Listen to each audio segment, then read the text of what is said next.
Assalamu alaikum. Define vernalization. Which part of plants received its effect?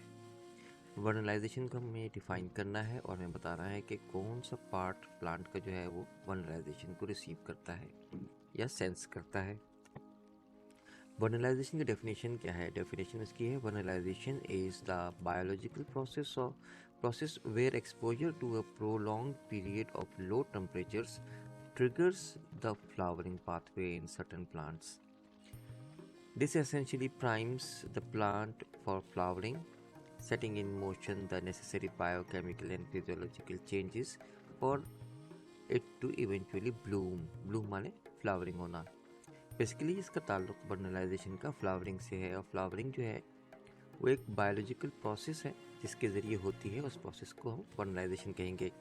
इस process में क्या होता है कि prolong period of low temperature, जब तक के एक्सपोज ना हो पौधा उससे या सीड उससे एक्सपोज ना हो, तो फ्लावरिंग जो है वो ट्रिगर ही नहीं होती, वो स्टार्ट नहीं होती। यानी गर्मियों के मौसम के बाद जब खिदा का मौसम आता है तो पत्ते झड़ जाते हैं कुछ पौधों के। उसके बाद जब सर्दी का मौसम पूरा गुजर जाता है तो फिर उनकी पत्तियां निकलती हैं और फ्लावर निकलते हैं। और अगर हम बात करें फैमिली रोजेसी की, जिसमें हमारे पास एप्पल है, एप्रिकॉट है, इस तरह की और जो फ्रूट्स हैं, उनमें तो सबसे पहले फ्लावर ही जो है वो जर्मिनेट करते हैं, या वो फ्लावरिंग ही सबसे पहले होती है। उनके लीव्स तो बाद में निकलते हैं। तो वो फ्लावरिंग इसलिए होती है कि उन्हें एक लो टेम्परेचर का जो पीरियड होता है ना, प्रोलॉन्ग होता है, जो कि काफ़ी लंबा होता है, वो गुजारा हुआ, यानी सर्दियों का मौसम। इस पीरियड को गुजारने के बाद इनमें एक बायोलॉजिकल प्रोसेस जो है वो जनरेट होता है। वो बायोलॉजिकल प्रोसेस कहलाता है vernalization. This essentially primes the plant for flowering. ये फ्लावरिंग के लिए प्लांट्स को मजबूर करता है, setting in motion the necessary biochemical and physiological changes for it to eventually bloom. और इसमें बायोलॉजिकल एंड फिजियोलॉजिकल चेंजेस जो है वो लाता है यहाँ तक कि वो फ्लावरिंग कर जाए। The term comes from Latin word वर्नस, जिसके मतलब हैं ऑफ स्प्रिंग, यानी स्प्रिंग यानी मौसम बहार से मुताल्लिक। reflecting how this cold treatment prepares plant for their spring bloom। यानी जो कोल्ड ट्रीटमेंट है सर्दियों के मौसम में, जैसे कि हमारे इस केस में एप्पल वगैरह का डिस्कस कर रहे थे, तो कोल्ड ट्रीटमेंट जो है वो तैयार करती है प्लांट को ताकि वो बाहर के मौसम में फ्लावरिंग कर सकें। ब्लूम माने फ्लावरिंग करना। For some plants vernalization is an absolute requirement, और in some cases it is simply assisted inducing flowering. Vernalization सब प्लांट्स पे एक तरह से नहीं होती है। कुछ पौधों के लिए वर्नलाइजेशन लाजमी है, उसके बगैर वो फ्लावरिंग नहीं करेंगे, या सीड जो है वो उनका जर्मिनेट ही नहीं करेगा।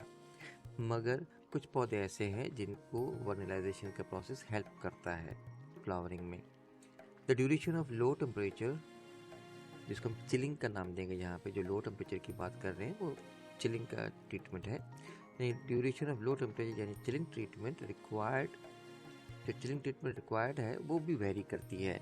कुछ प्लांट स्पीशीज़ के लिए सिर्फ 4 दिन की चिलिंग की ट्रीटमेंट काफ़ी है, और कुछ प्लांट स्पीशी को 3 महीने की चिलिंग की ट्रीटमेंट चाहिए। अगर मौसम सरमा छोटा हो जाएगा, 3 महीने से कम हो जाएगा, तो वहाँ पे उनकी फ्लावरिंग नहीं होगी। तो एक ये रीज़न भी है कि एप्पल का प्लांट आप कराची में लगाएंगे तो वहाँ पे तो मौसम सरमा इतना लंबा नहीं है, 3 महीने का नहीं है, तो यहाँ पे फ्लावरिंग कभी भी नहीं होगी। और आप इसको उस इलाके में लगाएं जैसे कि कोयटा है या पेशावर है या और नॉर्दर्न एरियाज़ हैं, मरी वगैरह, तो वहाँ पे फ्लावरिंग हो जाएगी, क्योंकि 3 महीने का विंटर चिलिंग ट्रीटमेंट वाला जो प्रोलॉन्ग लो टेम्परेचर का पीरियड है वो उनको मिल जाता है। Temperature around 4 degree centigrade is found to be very effective, और अगर 4 डिग्री सेंटीग्रेड का ये टेम्परेचर उनको मिले तो वो इफेक्टिव है। इससे कम का यानी इससे ज़्यादा का टेम्परेचर होगा तो फिर शायद फ्लावरिंग कम हो, या मुश्किल है कि हो, बिल्कुल भी ना हो, मुश्किल है कि ना हो। It stimulates the production of vernalin hormone which induces vernalization. जो 4 डिग्री सेंटीग्रेड है ये पौधों के अंदर वर्नलिन हार्मोन को इंड्यूस करता है, को प्रोड्यूस करता है, जिसकी वजह से वर्नलाइजेशन इंड्यूस होती है। अब ये मालूम हुआ है हमें कि वर्नलिन जो है वो कोई ख़ास अलग से हार्मोन नहीं है, बल्कि जिबरेलिन हार्मोन की एक किस्म है। जो पौधे अफेक्टेड होते हैं, जो पार्ट्स अफेक्टेड होते हैं इस वर्नलाइजेशन से, या जो सेंस कर लेते हैं कि वर्नलाइजेशन हो रही है, यानी चिलिंग ट्रीटमेंट दी जा रही है वो कौन से पार्ट्स हैं, जो अफेक्टेड पार्ट्स हैं। जो पौधे किसी इफ़ेक्ट को रिसीव करें, जो पार्ट्स किसी इफ़ेक्ट को रिसीव करें उस पार्ट को हम अफेक्टेड यानी ए से अफेक्टेड कहते हैं। और क्या रिसीव करते हैं, ये ई से इफ़ेक्ट को रिसीव करते हैं। जो इफ़ेक्ट है वो असर है और जिसके ऊपर असर हुआ है उसको हम अफेक्टेड कहते हैं ए से। एक तो है इसमें मेरिस्टम सेल्स जो कि ग्रोथ के सेल्स हैं, हमें पता है वो शूट एपेक्स वगैरह में पाए जाते हैं, रूट एपेक्स में भी होते हैं, मगर हम यहाँ शूट एपेक्स की बात करेंगे क्योंकि वहाँ से ही उनको सेंस होगा और वही फ्लावरिंग के लिए जो है पौधों को बताएंगे। दूसरा है सीड के अंदर मौजूद embryos. Meristem, these are specialized tissue found in growing points like shoot tips and bud primordia। bud primordia यानी जहाँ से फ्लावरिंग बड भी निकल सकती है उसको हम कहेंगे बड प्राइमोर्डिया। यानी शूट एपेक्स और बड प्राइमोर्डिया जो है ये रिसीव करते हैं वर्नलाइजेशन का effect. They contain undifferentiated cells that divide and give rise to all other plant tissue. इन मेरिस्टम सेल्स में अनडिफरेंशिएटेड सेल्स होते हैं जिनकी कोई शेप नहीं होती, कुछ भी बन सकते हैं, डिवाइड करेंगे और प्लांट का कोई भी पार्ट बन सकते हैं, जहाँ पे वो मौजूद है वो वाली चीज़ ग्रो कर देंगे। अगर वो लीफ की जगह मौजूद है लीफ बना देंगे, शूट की जगह तो शूट बना देंगे, ब्रांच की जगह तो ब्रांच बना देंगे, और अगर फ्लावर की बड की जगह पे है तो फ्लावर को की शक्ल में तब्दील हो जाएंगे डिवाइड होके। Vernalization activates specific genes within meristems, initiating the cascade event leading to flower development। cascade event वो इवेंट होते हैं जैसे कि ये एक इवेंट हो गया, ठीक है, ए, इसके नतीजे में एक और इवेंट हुआ, तो ये ए इवेंट नहीं होगा, बी स्टार्ट नहीं होगा। जब बी होगा तो उसके नतीजे में सी यानी वो रिजल्ट करेगा, सी या इनिशिएट करेगा सी इवेंट को। तो सी इवेंट जो है वो जब तक बी इवेंट नहीं होगा स्टार्ट नहीं होगा। हम कहेंगे ए इवेंट हो गया है तब सी हो जाएगा, नहीं ऐसा नहीं होगा, कास्केड होगा, जंप नहीं करेगा, ए के बाद बी, बी के बाद सी। तो अगर हम इसको देखें तो ये बन रही है आबशार की शक्ल। कास्केड माने होते हैं आबशार यानी वाटरफॉल।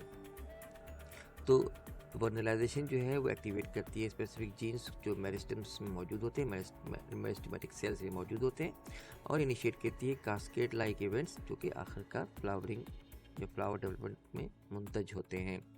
एम्ब्रियोज, जो दूसरा जो पार्ट है वो एम्ब्रियोज होते हैं जो सीड के अंदर मौजूद होते हैं, वो भी इस इफेक्ट को लेते हैं, महसूस करते हैं और उसके नतीजे में फ्लावरिंग करते हैं। वो किस तरह फ्लावरिंग होती है उनकी? In seed of some plants exposure to cold during development यानी pre chilling activates vernalization pathways within the embryo. यानी जो डेवलप हो रहे थे जब एम्ब्रियो तो उनको कोल्ड ट्रीटमेंट मिल जाए यानी प्री चिलिंग ट्रीटमेंट मिल जाए तो फिर वो वर्नलाइजेशन के पाथवे एक्टिवेट कर देते हैं एम्ब्रियो की हालत में ही। इससे क्या होता है कि this ensures that upon germination कि जैसे ही वो एम्ब्रियो जर्मिनेट करता है प्लांट बनता है, तो जैसे प्लांट बनता है तो प्लांट इज प्राइम्ड यानी प्लांट के अंदर ये स्लाइड आ चुकी होती है कि वो फ्लावरिंग स्टार्ट कर दे क्योंकि वर्नलाइजेशन के प्रोसेस से वो गुजर चुका है। And even under the shorter day lengths यानी जब छोटे दिन भी होते हैं तब भी वो फ्लावरिंग कर देते हैं। छोटे दिन कब होते हैं? विंटर में होते हैं, खिज़ां में होते हैं यानी ऑटम के सीज़न में, तब भी ये फ्लावरिंग कर देते हैं क्योंकि वर्नलाइजेशन के प्रोसेस से वो गुजरे हुए होते हैं, उनके अंदर वर्नलिन हार्मोन सिक्रीट हो चुका होता है। That is all, thank you very much, अस्सलाम वालेकुम।